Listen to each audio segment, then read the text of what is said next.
Hello, welcome everybody. As people are still joining probably the meeting, with further ado, we will start because we have a quite tight program today.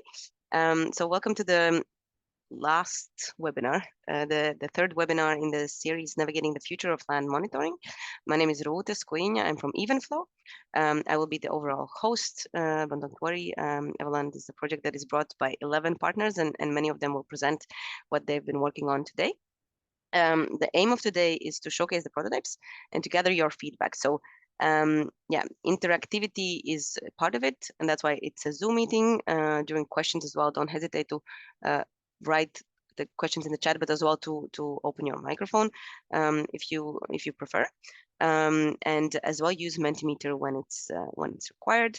So rules of the day indeed are that don't hesitate to share your opinions or thoughts, and chat is really the place, but as well Mentimeter, because all the feedback that goes especially in Mentimeter will help us fine tune and continue the work.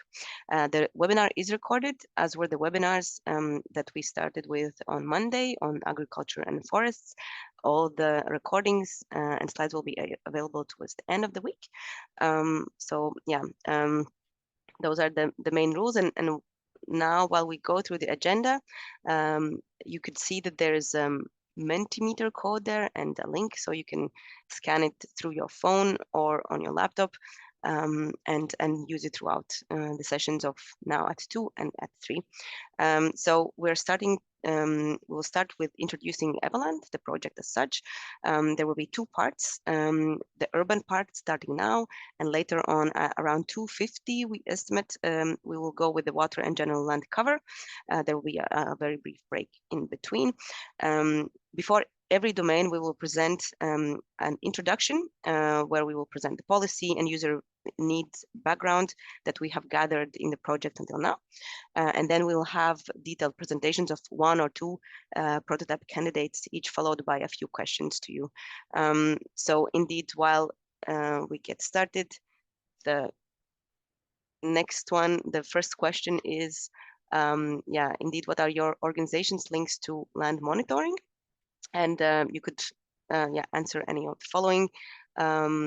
Multiple answers are accepted. Don't hesitate. So here I see that there are already 4 answers. We might go on. Okay, yeah, I will wait for more. Yeah, answer. Okay, great.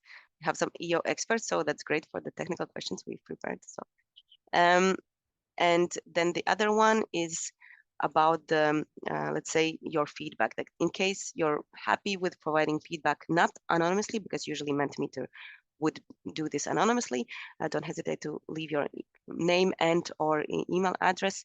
That will help us to track the answers and also reach out to you if, in case we want some precisions on some of the things that that you have presented. So now, without further ado, I'll pass the floor to Tim NG from Vito, the coordinators of the project, and he will introduce us to the EvoLand. I will move on to his presentation, and Tim, the floor is yours. Hello, thank you, Ruta, and hello to everyone. My name is Tim NG. I'm the EvoLand project manager, and I work for Vito Remote Sensing. And I would like to warmly welcome you to this second webinar, and express my thanks to EvenFlow and the colleagues for organizing this event. So I'm going to first introduce EvoLand, some key facts.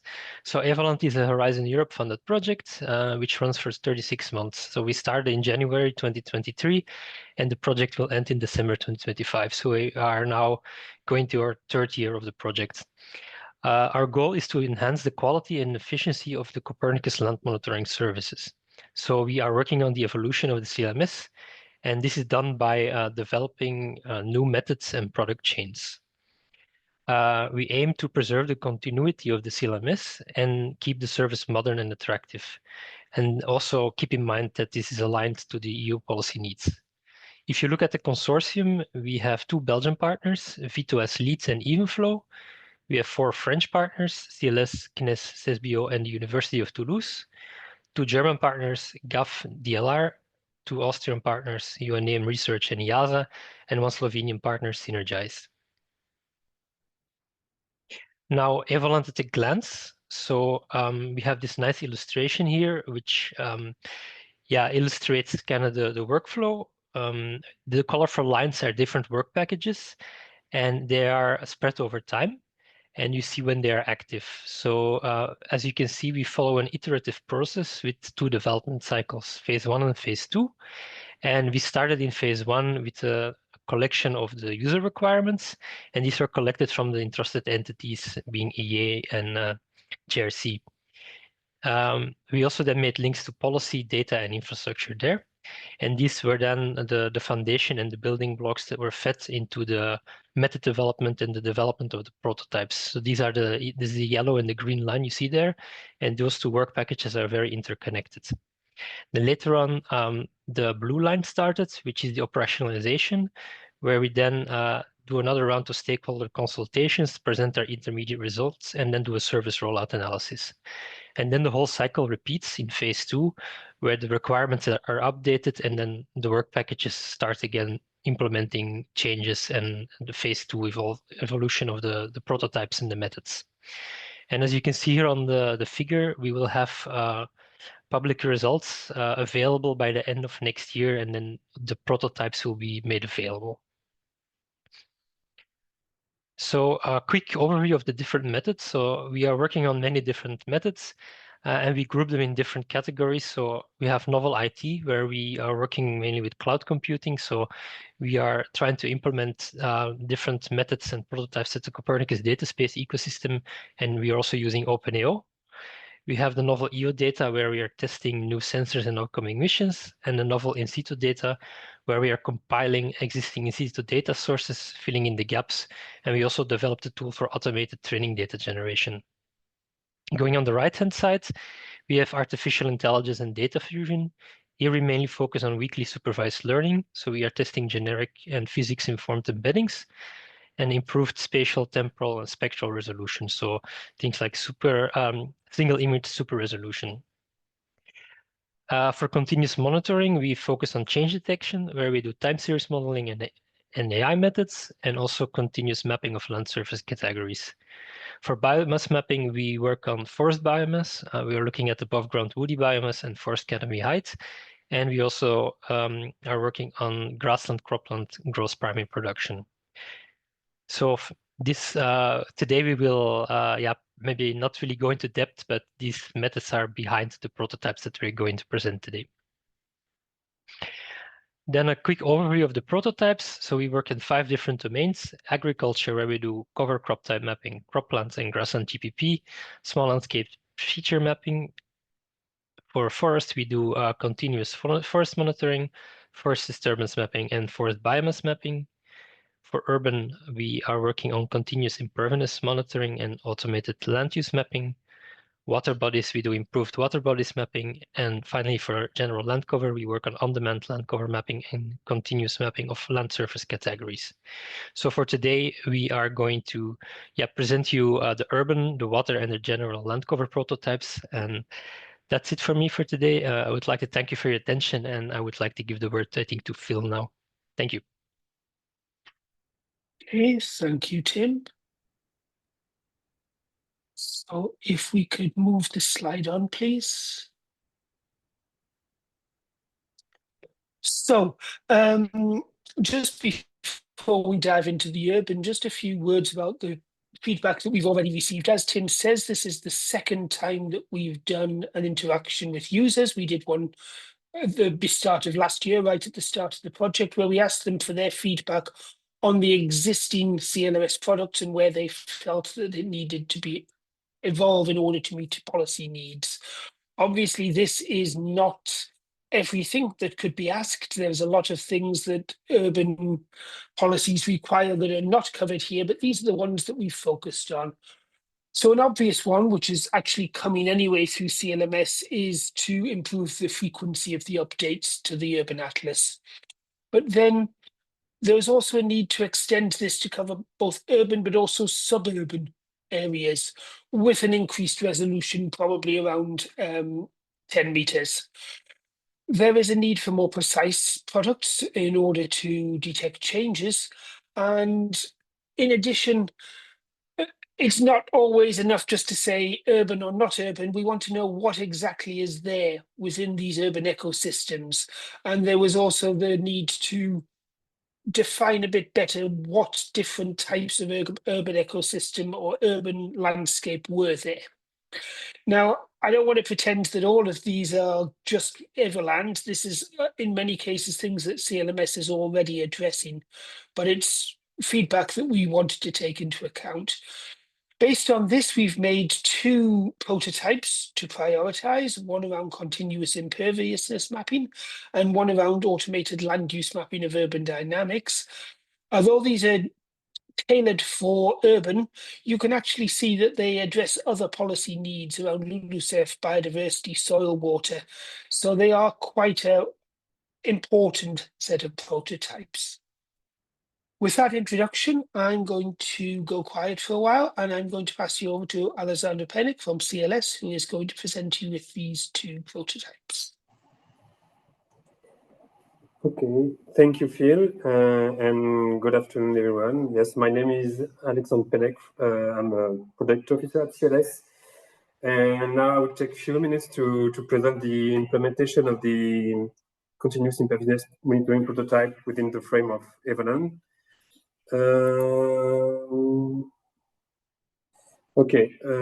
First, let me start with a brief presentation of the existing product to get a better view of the context in which the work for this prototype is being done. So yes, I guess I can move a bit quickly on this because with the existing product, because most of you here today online are familiar with these different products and fully aware of the specification, the background, and so on. But we can nevertheless mention the HRL imperviousness products and the new HRL non-vegetated product, which are part of the CLMS portfolio from the EEA.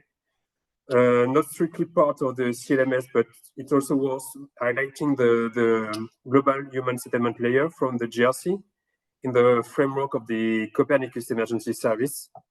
And these products are mostly updated on an annual or triannual basis at 10-meter resolution. So the objective for our prototype here are first to demonstrate the potential for continuous monitoring of the imperviousness degree, and so implement a prototype service at a monthly interval, and then introduce new EO data to implement a prototype service at a thinner resolution at 5 meters. And these 2 first objectives, of course, while maintaining the level of quality of the project over the time, meaning that we need to reach the thematic accuracy, the target in place within the frame of the production of the existing product. Okay. Now let's have a look at the key highlights of how the prototype was created. So our methodology is based on machine learning. We prefer using machine learning over deep learning because it's less time consuming and requires less training data volume. Our approach relies on 2 main components, feature extraction and semi-supervised classification. We use the random forest algorithm for the classification.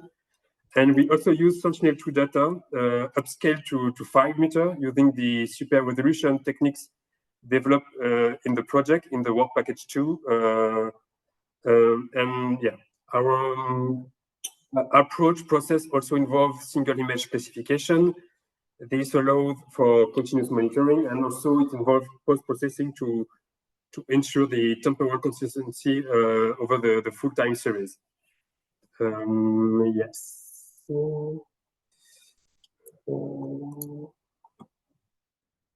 Okay.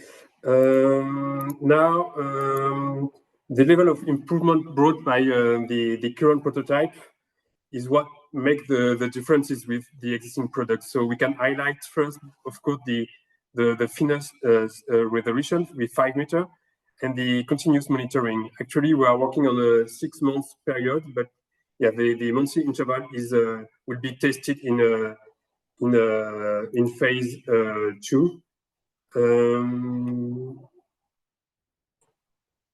Okay, here you can see an example of the improvement brought by the 5-meter super resolution techniques.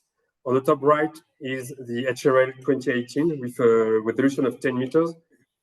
And on the bottom, the EvoLand prototype with a resolution of 5 meters for the year 2020. You can see especially the thinner and the better delineation of the urban area, which has led to a huge reduction of the commission errors. It also allows to derive meaningful and accurate statistics about the sealed surface in Europe. And here, a short animation that highlights the improvement brought by the super resolution techniques from the War Package 2. You can see the differences between the HRL Imperviousness product and our prototype within EvoLand. Yes, now I will move on the challenges that our prototype faced and the solution we plan to implement for phase 2. So first, the underestimation of the EMD degree and the error of commission, but also to a lesser extent the omission error, but mainly the commission error need to be addressed and reduced. On the right here, you can see the typical commission errors we have to face actually with the bare soil, the river banks, the rocks in mountains. So improvements will be achieved by leveraging different aspects of the processing chain, starting from the selection of the training sample based on the historical HRL layer, but also the ongoing HRL non-vegetated and vegetated products. And we will also investigate the potential testing of new classification algorithms, like, for example, some deep learning algorithms. And the contribution of the Sentinel-2 super resolution technology is quite promising, but actually the current computation time is quite high for envisaging its full industrialization on a pan-European scale. Okay.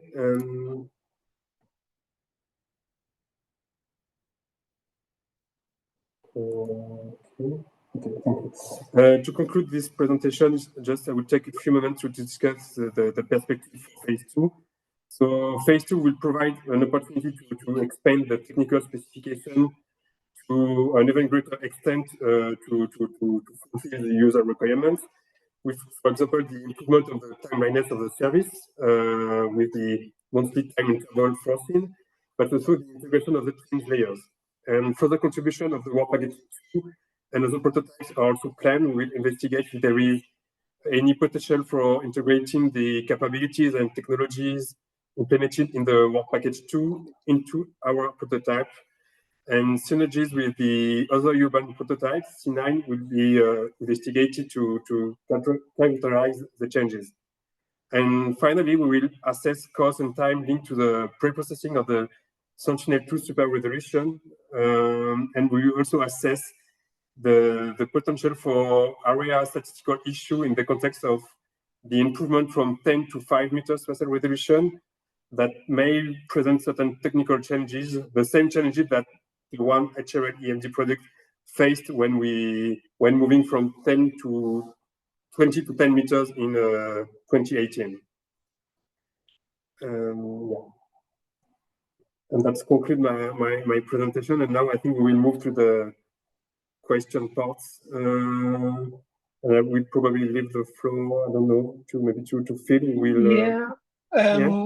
I think if you could start the Mentimeter here, we have questions to the audience. So the first one, fairly straightforward. What is your ideal time interval between 2 product updates? What sort of frequency of updates do you want? Are we talking yearly, 6 months, monthly, or even more frequent near real time? So I'll just give that a couple of minutes for people to respond. I don't want to load too much. We do have some good questions, but I should also say that please put the questions in the chat if you have any more general questions that you want to do. We will also circulate a questionnaire afterwards. So, Yes, okay. So, here just sorry, go on, Rita. a technical reminder that, yeah, go to menti.com and use the code that is on top, like 12266448. At any point, the code is always there. So for those who join maybe Yes. later. And it is also a link in the chat as well, which might be easier. Okay, I think, oh no, we're still getting a few coming in, but generally speaking, we're talking yearly 6 months, but monthly is at least of interest to somebody. And nobody has yet come out and said they want real-time monitoring here. So, okay, so which improvements would you like to prioritize? This is fairly open, but keep it short. If you could just type in 1 or 2 words, whether you're more interested in the timeliness, the accuracy, or whether you actually feel this is good enough and that you're not looking for particular there. Just while everybody is filling that in, I would just draw Alexandra's attention. There's a question or comment in the chat from Manuel Mayer. I would appreciate if the ideal time interval would also consider the current update frequency as an option. I don't know if you want to comment on that. Actually the current update is triannual, so yeah, maybe in the option we didn't put this I think this option for other answers. So yeah, I think this is the idea of the comments from Manuel. Yeah. In fact, when we've collected the user requirement, it seemed that the improvement of the frequency was one of the user needs, and yeah, but yeah, of course we can still work on a triannual basis, of course. Yeah.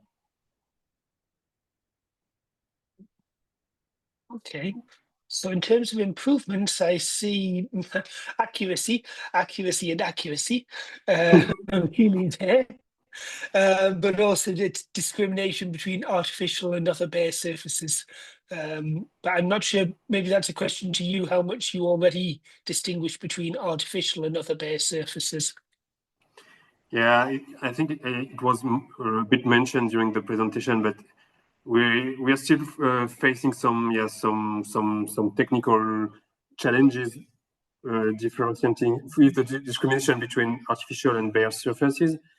And yeah, one of the idea would be in phase 2 to maybe because we know that we have the actual HRL production with the permanent soil bare soil surfaces on production, and it could help during the training part of the processing chain. So this is something we want to investigate, introduce these actual HRL layers in our workflow to better discriminate these different features. Yeah. Okay, thank you. And then next question, do you see a direct use case for this product in your work, and how could you use it?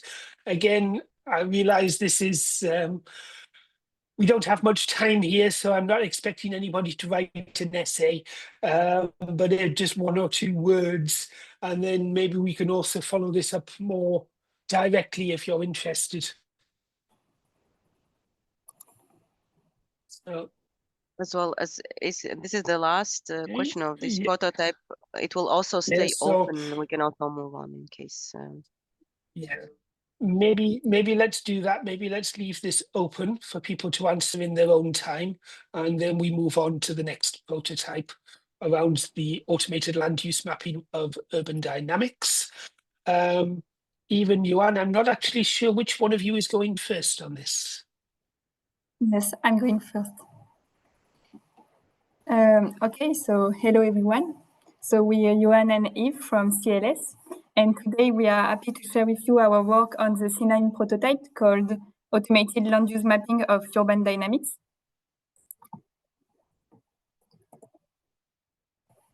So our starting point was the CLMS existing product, the Urban Atlas Land Use Land Cover Change Map.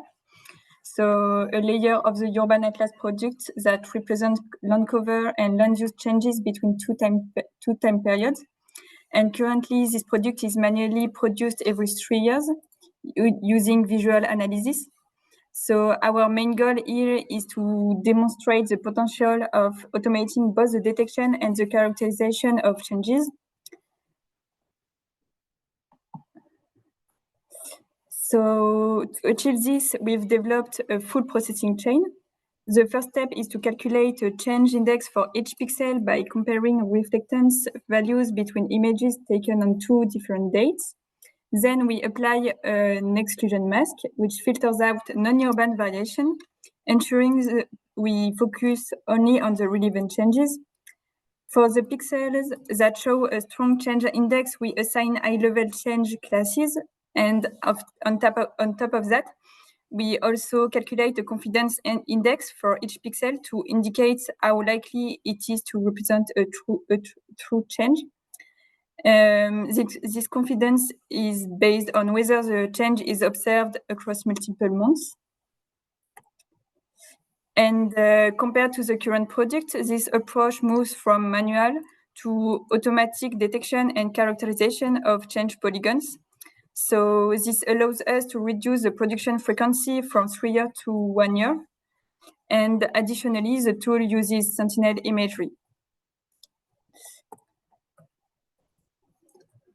Okay, thank you, Eve. Hello, everyone. Just quickly, here we have some examples of our products, our outputs. The changes are mapped with 2 informations: the type of the change, renaturation, urban renewal, or urban sprawl, and a confidence index associated to this change detection. What are the current limitations and the proposed solutions for this prototype C9? After analyzing our phase 1 results, the main challenges are on the urban areas to reduce the number of omissions or missing changes by improving our change index calculation method. On the rural areas, the challenge is to reduce the number of commissions by improving our filtering process. These are false changes related to soils with vegetation activity, which is too weak and can be confused with impervious surfaces, for example. We also have commissions inside dump and extraction sites in activity. Here, part of the solution is to take advantage of the quarry and landfill mask from the OSM database. And also commissions on some big flat industrial roofs, and more precisely on the roofs covered by photovoltaic panels, or on repainted roofs with specific paints used to reduce the temperature inside the buildings. To reduce these commissions, we can use the OSM building data, but we are also searching for some in situ data, some kind of roof database or something like that. Finally, in the definition of the classes, we are limited to, at best, level 2 of the Urban Atlas nomenclature, mainly because with the image analysis, we only see the cover. We cannot have direct information on the use aspect. Regarding the illustrations exposed previously, we used an automated classification at level 1 of nomenclature before and after the change to make the difference between renaturation, urban renewal, urban sprawl. Because the nomenclature as in level 1 is only related to cover, we have artificialized area, agricultural natural, forest, wetland waters. But as we go further on level 2 and even more on level 3, some use aspects are included into the class definitions. These use aspects can mainly be provided by in situ data, but it's really difficult to find sufficiently recent, accurate, and standardized data to realize a precise classification for each reference period of the analysis. What about the future effort during phase 2? Increase the precision on classes before and after the changes. go further than level 1 of the nomenclature, and or work on the different types of changes to highlight the dynamics. In both cases, updated in situ data are needed, so we are searching for it actively. Synergies also with the prototypes C7 and C8 to improve our filtering masks, and also processes areas outside of Europe. In phase 2, we have a site in Ivory Coast to be produced, but challenging because of potentially unavailable or less precise in situ data and very different landscapes and different urban fabric aspects than in Europe. But most important, we need to know on which aspect of the product to focus on during phase 2 and be in line with your needs. It will be difficult to improve properly all the aspects of the product. We will try to do our best, but we need to know what is the most important for your needs. So yeah, I think it's now time for the Mentimeter questions. Thank you for your attention. And Philippe, if you would to say some words. Okay, thank you. Thank you. So now we have a few questions back to the audience. So this first one is very simple. On a scale of 1 to 5, where 1 is not at all concerned and 5 is extremely concerned, which of these factors are you interested in? The accuracy, the different types of change, or the geometric accuracy? And you can give a different answer to each one. If you need to get Mentimeter, there's a link in the chat, but there's also, you can join at menti.com with the code that you see on the top of the screen. So we'll just give 1 minute for people to respond before this. In the meantime, I'll just note that Alessandra also flagged a question in the chat for people from the previous prototype. We'll maybe come back to that at the end of the day, at the end of the session, which is only in a few minutes actually. Okay, anybody else wants to comment here? I mean, accuracy seems, oh no, it's jumping around just as I was about to say accuracy is ahead. It suddenly isn't. There is a real competition. Yeah. Which one will be first past the post? Yes. Okay, I'm going to literally give it 10 more seconds to see if we get any more. But other than that, it's actually interesting to see that there isn't a clear winner here. It's actually quite close. So, okay. We'll try to do if our you miss best any of these questions, there will be a survey afterwards. Yeah. So, next question, please. Okay. So, this is a question about what level of detail that you would like to do, whether we're talking building unit or city, and anything in between. So 1 is the level of building, 4 is at city level, but you could also go, I guess 2 would be block, 3 would be district. So at what level do you want us to go? Again, it should be a fairly quick one to respond. So give people a minute and then we'll see.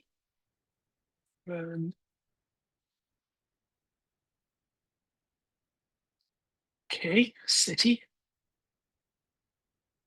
And is this going to be one of these ones where we don't get a clear answer? And this is also one, I should say, where there is no one right answer. People will want different things. Some people want to have the statistics for a city. Some people want to monitor particular blocks. So there is no right answer. We'll give it just a few more minutes for a few more people to respond. Oh, the longer I leave it, the more precise it gets. So, okay. Okay, let's maybe, in the interests of time, move on a little bit. So again, this is the same question as before. Do you see a direct use case for this product in your work, and how could you use it? Again, no need to write an essay in the question. Just give us 1 or 2 keywords, and then please contact us offline in order to say more. Exclusion mask. Yeah. In the meantime, just while people are filling this in, we are coming up to the general Q&A session at the end of this part of the webinar. So if you have any questions for us, please put them in the chat, or else raise your hand if you prefer to speak. Exclusion mask, clan take.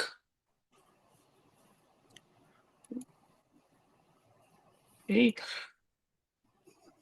And then, okay, let's maybe move on then. So, because I think we also have some general question here. We have a question on the validation. Yes, you did have a question on the validation. So how did you validate the automated land use product? Yeah, the validation was realized thanks to weighted analysis using 3 strata, changes, buffer around change detections, and no change stratum. We used the regular grid to extract the validation points, and then the classification was made by means of visual analysis because in the future it would be always difficult to find sufficiently recent data intersecting the polygons of changes, because we are talking of small number of polygons per sentinel tile and little polygons. For the moment, we are a few points short of the expected accuracy of 85%, but the improvements planned during phase 2 should help us to reach this goal. Yeah, of course, some landscapes are more difficult than others, particularly when we are in some dry environments with a lot of almost bare soils, which could be confused with artificialized surfaces. Okay, thank you. Oh, and then it turns back to the prototypes. I think we didn't talk through, but I think this one should be, it's fairly obvious. It's basically on a scale of 1 to 5. How relevant are these for your work? At the moment, they're 3 for each of them, so it's pretty relevant, I would say. But just give a few seconds more to see what it is. In the meantime, please do keep any questions coming. But then, oh, are we gonna get any more? It's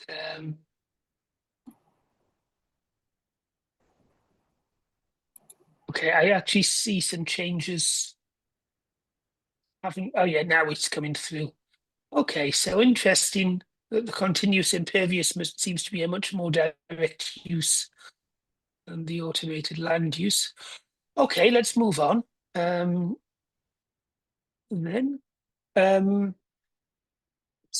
So the other question we wanted to ask you is, we have chosen the improvements that we thought were needed, but also technically feasible. But what were you hoping to see that maybe you didn't see? What would you have liked to see improvement in terms of improvements to land monitoring in urban areas, but which we have not presented today? And to be honest, I don't think we're going to be able to do in the last period of the project anything wildly different, but it might help us to guide some of the development. And it's also useful information for us to pass on to whoever would do the next development. So this is the question here, whether there is anything else that we would like to see.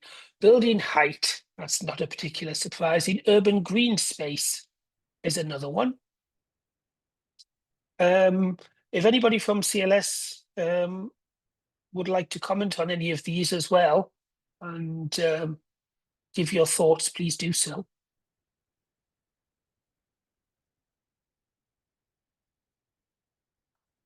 I think from my side, I mean, urban green space, I'm not that surprised because I know that this is quite a hot topic in the moment. Looking at urban greenery and urban welfare. So I'm not that surprised that it's in there. Building heights, though. These Sorry, go on. topics, sorry, Philip. No, go on.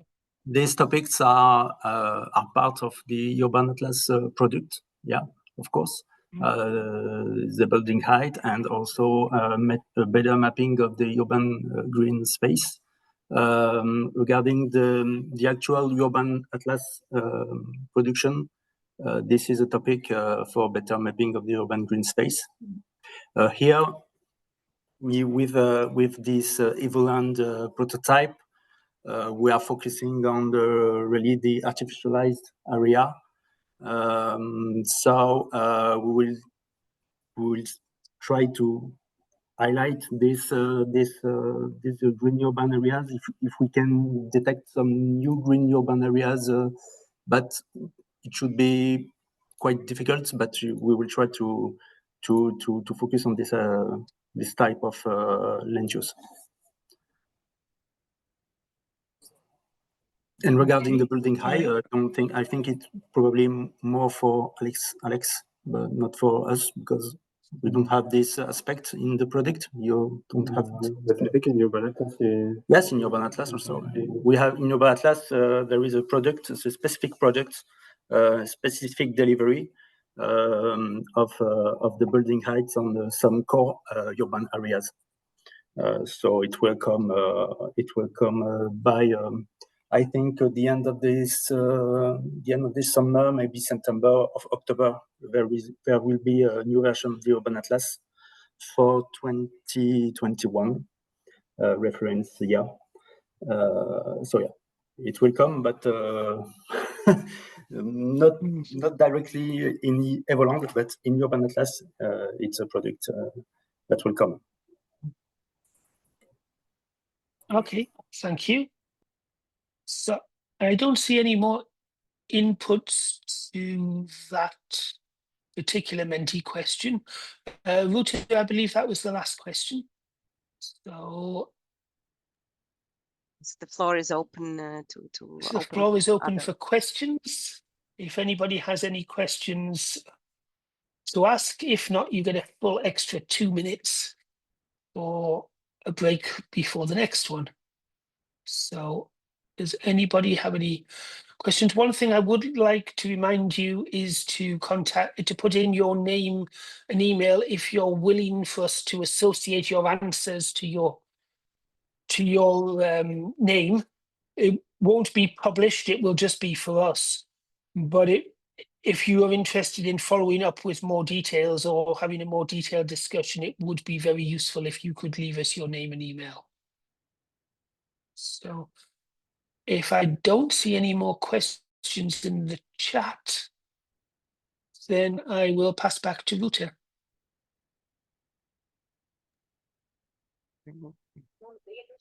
Thank you. So indeed, this will conclude as well the first part. We're heading